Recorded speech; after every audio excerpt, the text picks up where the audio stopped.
We celebrated our 15th wedding anniversary this summer.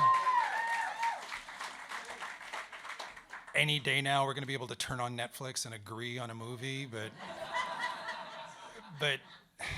and I wouldn't want to leave you with the impression that we fight. That's not the point. What it is we enjoy a good debate. And that's in part because of who we are, right? Like, my wife is a scientist, and she comes from a family of scientists. And, that means that there's a certain level of hypothesis testing that goes on in her family. I'm not saying that you can't go to my wife's family dinner table and say the sky is blue. You can. You just have to be prepared to cite references. And I'm a lawyer. Maybe that goes without saying. Which means that I think that things are up for negotiation when maybe they're not. And I'm also even worse. I'm a lawyer who is trained as a journalist. So, yeah, terrible, right? So that's some recognition. But like, in journalism school, one of the first things they try to teach you, is to be circumspect and to verify and to not trust anything. My first year reporting teacher told me, if your mom tells you that she loves you, check it with another source.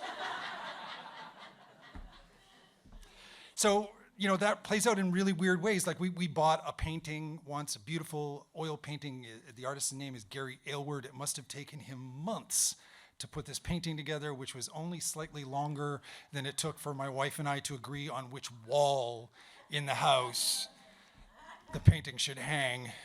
But we did, and we decided to have children, and we decided to do that in our mid-30s, which meant that our contemporaries, everyone around us, was having trouble having children, having trouble conceiving, and people were telling you these horrible stories about taking drugs, which made them depressed, and we decided we were going to jump into this, and 3 weeks or so after we jumped into the process, my wife came up to me in our kitchen and said, Keith, I think I'm pregnant. And my response was not the kind of excitement that you would expect. I tested the hypothesis. And in fact, my exact words testing the hypothesis were very measured. I think they were, fuck off, you're not pregnant. But she was. And that meant that there was a debate to be had. And it was a debate that was bigger than where we were going to hang a painting. We had to decide what we were going to name the baby. And it was really important that this debate turned out great. By that I mean that I won. But honestly, it's about getting having a child is the greatest thing in the world. You want to have the right name. And so I started to compile lists, and I had lists of my favorite names and lists of names that I thought were good, that I knew that she would agree with, and justifications and historical reasons. And I kept that. I took to keeping that list in my back pocket. And then one day in the summer of 2007, we were sitting in our third floor apartment off of Carré Saint-Louis, a third floor apartment with a very tall and very narrow and very steep set of stairs that were very baby unfriendly. And we were lying on the big blue couch underneath the bay window. And on the stereo was playing Miles Davis's Kind of Blue, which is one of our favorite records. And I've always thought that it's more of an autumn sounding record, but Freddie Freeloader, which is the second track on the album, kind of has a lilt to it that kind of feels like summertime. It feels like summer sun coming through a bay window. And we were lying there on that couch, and I had this thunderbolt hit me, and I realized that I was not going to need that piece of paper in my back pocket. And I said, hey, babe, what do you think of Miles if it's a boy? And she didn't skip a beat. She said, I love it, but what if it's a girl? And I snapped into list mode. I said, okay, look, my mother was always Catherine. My grandmother was Catherine. I've got a cousin named Catherine. They're all incredible women.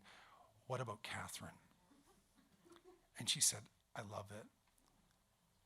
But what if we call her Kate? And I said, I love it. And she said, I've got another idea too. My wife's family name is hyphenated. She's Gregory Eves. And she said, what if it's a boy, we call him Miles Gregory. And if it's a girl, we call her Catherine Eve. And I loved it.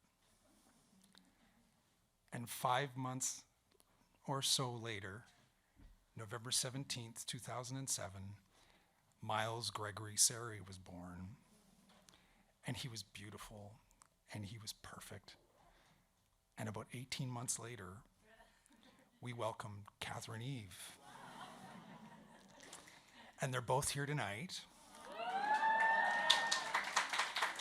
And they're teenagers, which means that they are both our heart and the center of our existence, and also the bane of our existence.